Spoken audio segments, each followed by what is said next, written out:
Assalamualaikum warahmatullahi wabarakatuh. Oke, kembali lagi bersama Kak Wahid. Pada pertemuan kali ini kita akan bahas tentang Indonesia setelah proklamasi. Oke, langsung saja ya adik-adik, kita ke materinya. Oke, setelah proklamasi kemerdekaan Indonesia, yaitu pada tanggal berapa? Ya, pada tanggal 17 Agustus 1945, seharusnya bangsa Indonesia telah merdeka dan terbebas dari segala penjajah. Namun pada kenyataannya tidak demikian. Bangsa Indonesia masih perlu berjuang mempertahankan kemerdekaan Indonesia. Mengapa demikian? Karena setelah proklamasi kemerdekaan Indonesia, yaitu pada tanggal 17 Agustus 1945, bangsa Indonesia ternyata masih terus berjuang mempertahankan kemerdekaan Indonesia dari gangguan bangsa asing khususnya yang datang secara terus-menerus, seperti dari pemerintahan Belanda. Pasukan Belanda kembali dan datang ke Indonesia. Kedatangan ini disambut dengan berbagai bentuk perlawanan oleh bangsa Indonesia, oleh rakyat Indonesia. Jadi kedatangan Belanda itu dilawan oleh seluruh masyarakat Indonesia. Sehingga sejak tahun 1945 sampai 1950 telah terjadi berbagai macam pertempuran di berbagai daerah di Indonesia dengan pihak Belanda yang dibantu oleh pasukan Inggris. Jadi datangnya Belanda ke Indonesia itu dibantu oleh pasukan Inggris. Oke, adik-adikku sekalian. Nah, bentuk-bentuk perlawanan tersebut, pertempuran-pertempuran tersebut seperti apa? Nah, berikut untuk macam-macam perlawanan dan bentuk pertempuran yang dilakukan oleh rakyat Indonesia. Yang pertama, pertempuran di Surabaya. Kemudian yang kedua, pertempuran Medan Area. Kemudian yang ketiga, yaitu pertempuran Ambarawa. Kemudian yang terakhir atau yang keempat, yaitu pertempuran Bandung Lautan Api. Oke, adik-adikku sekalian, selanjutnya kita akan bahas bagaimana sih bentuk pertempuran Surabaya, bentuk pertempuran Medan Area dan Ambarawa, kemudian Bandung Lautan Api. Kita akan bahas lebih lanjut. Oke, yang pertama kita akan membahas tentang pertempuran Surabaya. Pertempuran Surabaya berlangsung pada tanggal 27 Oktober sampai 20 November 1945. Puncaknya yaitu pada tanggal 10 November 1945. Adapun penyebab pertempuran ini mencapai puncaknya karena Inggris mengeluarkan ultimatum pada tanggal 9 November 1945 yang meminta rakyat Surabaya menyerahkan senjatanya ke tempat-tempat yang telah ditentukan oleh Inggris dan menyerahkan diri dengan mengangkat senjata. Jadi pemerintah Belanda pada saat itu meminta seluruh rakyat Indonesia itu menyerahkan senjatanya pada saat itu, di mana tempat untuk menyerahkan senjatanya telah ditentukan oleh penjajah itu tadi. Namun ultimatum tersebut ditolak oleh pihak Indonesia. Jadi rakyat Indonesia tidak menerima mentah-mentah, jadi ditolak. Akhirnya pada tanggal 10 November 1945 terjadi pertempuran yang sangat dahsyat. Pasukan Inggris menggempur Surabaya dari darat, lautan, dan udara. Peristiwa 10 November ini diperingati sebagai Hari Pahlawan. Jadi pada saat kejadian pertempuran pada tanggal 10 November di Surabaya, yaitu pada tanggal 10 November tahun 1945 itu, sampai saat ini itu diperingati sebagai Hari Pahlawan. Jadi Hari Pahlawan tanggal berapa? Ya, 10 November. Oke, selanjutnya adik-adikku sekalian, kita akan membahas tentang pertempuran Medan Area. Oke, pertempuran Medan Area terjadi pada bulan April 1946. Penyebab pertempuran ini karena tentara sekutu dan Belanda ingin mengambil alih kekuasaan di kota Medan. Penduduk tidak terima dan melakukan perlawanan. Baik, selanjutnya kita akan bahas tentang pertempuran Ambarawa.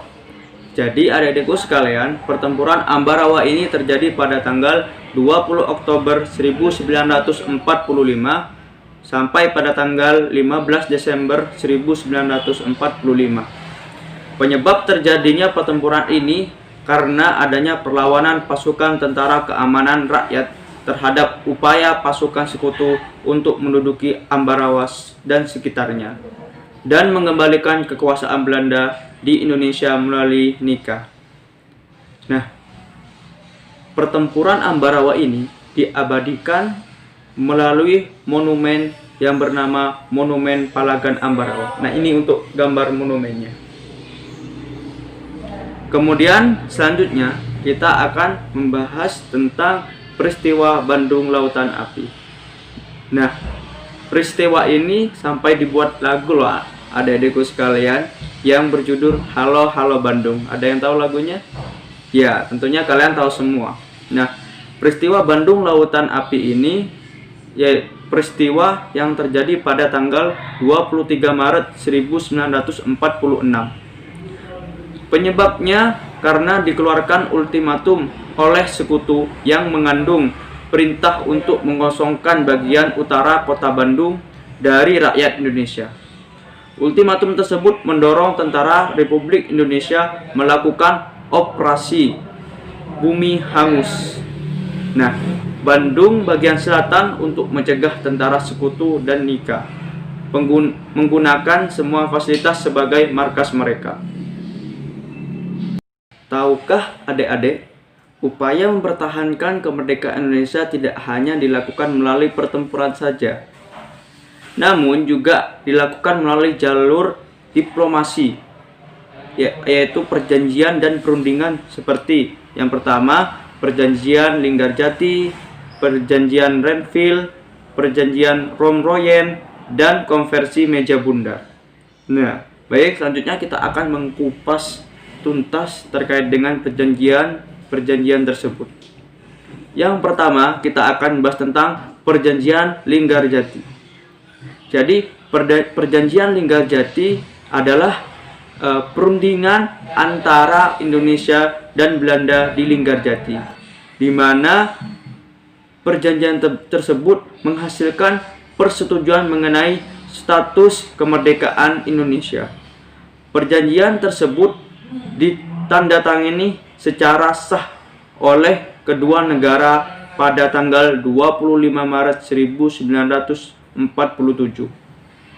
Namun, perjanjian itu tidak berjalan mulus, sehingga pada tanggal 21 Juli 1947 meletuslah agresi militer Belanda yang ke-1.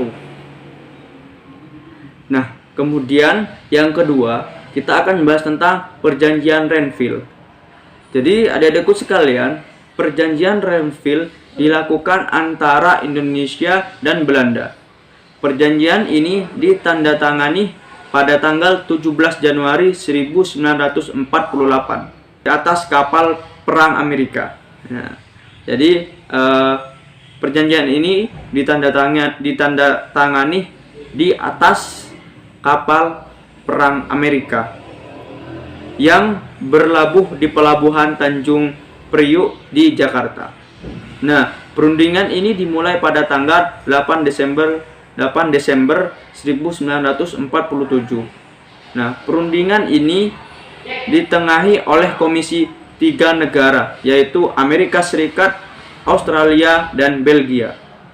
Nah, delegasi Indonesia dipimpin oleh Amir Syafruddin dan delegasi kerajaan Belanda dipimpin oleh R. Abdul Wijoyo Mojo.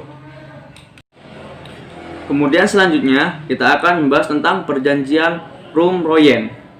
Nah, perjanjian ini dimulai pada tanggal 19 April 1949 dan ditandatangani pada tanggal 7 Mei 1949 di Hotel Des Indes, Jakarta.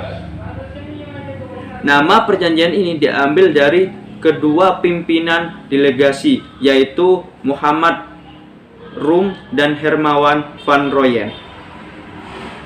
Tujuan perjanjian ini adalah untuk menyelesaikan beberapa masalah mengenai kemerdekaan Indonesia sebelum konferensi meja bundar di Den Haag. Baik adik-adikku sekalian, kita sampai pada pembahasan yang terakhir, yaitu tentang konferensi meja bundar. Konferensi meja bundar ini dilaksanakan pada tanggal 23 Agustus 1949 sampai pada tanggal 2 November 1949. Adapun hasil dari konferensi meja bundar ini yang pertama, yaitu Belanda mengakui RIS sebagai negara merdeka dan berdaulat. Kemudian yang kedua, status Irian Barat diselesaikan dalam jangka waktu 1 tahun sesudah pengakuan kedaulatan. Kemudian yang ketiga, akan dibentuk Uni Indonesia Barat.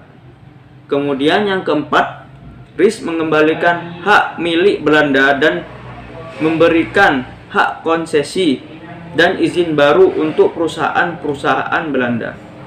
Kemudian yang terakhir yaitu pengembalian hutang India terhadap Belanda oleh Republik Indonesia Serikat. Oke, adik-adikku sekalian, sekian yang dapat kakak sampaikan terkait dengan Indonesia setelah proklamasi.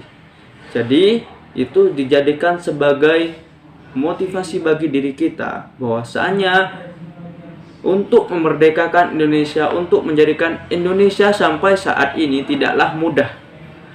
Terjadi perjuangan-perjuangan rakyat Indonesia, para pahlawan zaman dahulu, bahkan terjadi perang, terjadi nyawa sebagai taruhannya, maka itu dijadikan sebagai penyemangat kita. Jadi jadilah kalian penerus-penerus bangsa yang berjuang untuk memajukan Indonesia ini. Kakak akhiri, sekian, kurang lebihnya mohon maaf. Assalamualaikum warahmatullahi wabarakatuh.